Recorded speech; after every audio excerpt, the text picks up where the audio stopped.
guys, what's up?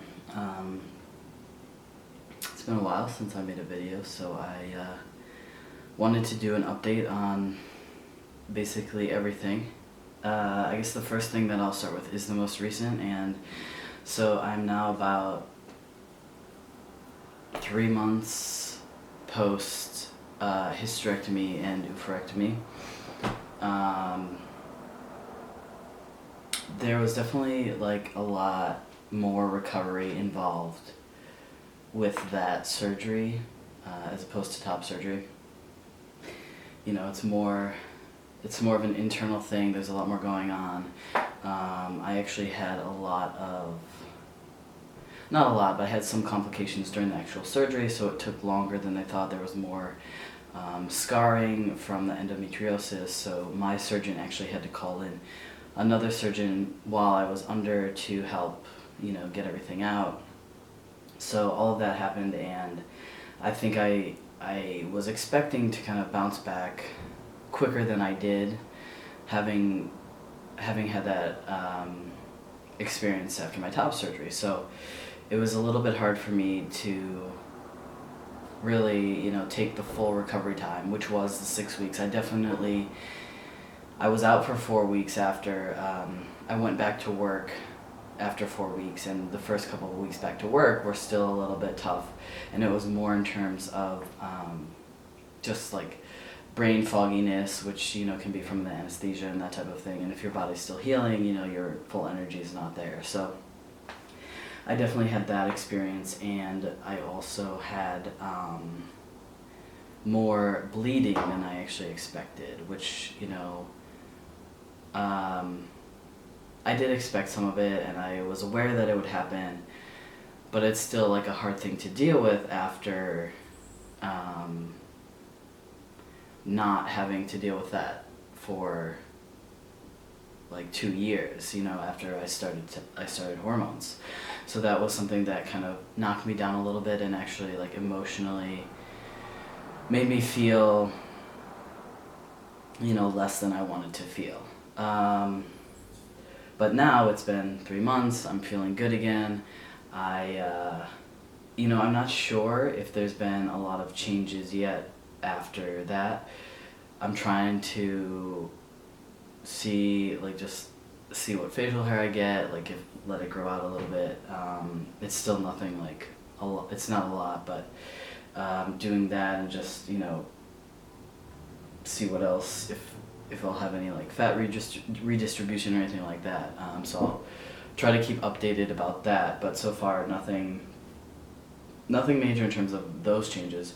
I did have a reaction where I actually have a hard time tolerating caffeine now since that surgery. So, and I've heard that this actually happened to other people. I think it's just something to do with hormones changing in your body and all that, so I'm hoping at some point it levels out and that I can drink coffee again. I mean, it's not the worst thing in the world, but it would be nice. I am now, I guess, almost a year and a half post top surgery, so I can just show that. So you can see it looks a little red right now. It's pretty light in my day-to-day. I did just do a little workout, so that could be why it's a little bit red. My chest is just a little flushed. I'm still really happy with everything, basically. The way it looks, the scars are not that thick, a little thick right here, a little thick over here, but otherwise, relatively thin. At first I was a little self-conscious of the nipples, but now I do feel like they're pretty great and I like them. I still don't have total feeling on the nipples or right around, but it's fine. I'm not really too worried about that. So yeah, that's about a year and a half post-op, and that was with Dr. Kathy Roomer in Philly, near Philly. And then I yesterday just reached 27 months on T. Not really too many new changes to talk about, so I'm not really going to talk about that. The biggest thing in my life really is all the creative things that are happening in terms of my career and my art and everything. Hopefully all you guys know about our show called Brothers. It's a web series, and it's about trans guys in Brooklyn. It's been a really great experience working on this since last year, and the response has been really great. We finished the first season, which was 8 episodes, and I hope I can make another season. It's really all about funding and all that, which is unfortunately a big part of filmmaking. So yeah, I hope you guys have watched it. If not, you should definitely watch it. I'll put the link below. We just got we just got put on a list of the 10 best digital series of 2014.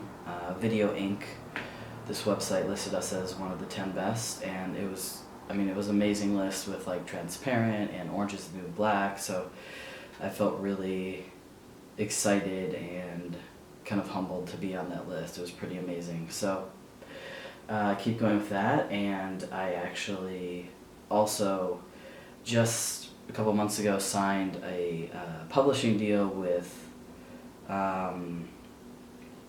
I have a co-editor in the book. We don't have a formal title yet, so I can't announce it, but we created an anthology of trans masculine experiences, and that hopefully will be out for sale in maybe March or April of this year.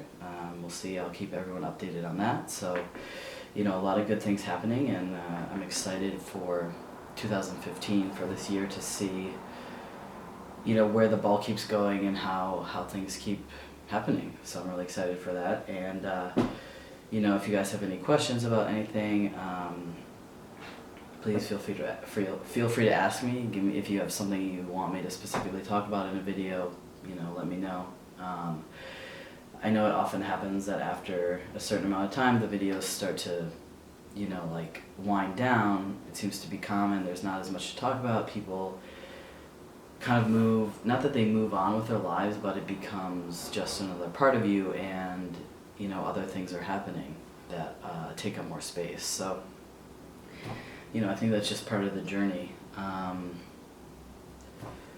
Other than that, I don't know what else there is to talk about.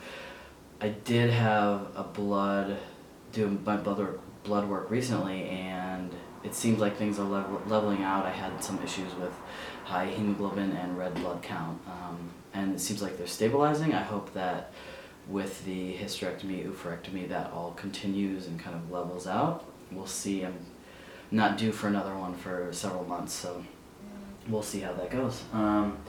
And I think that's basically it. So I'll talk to you guys later.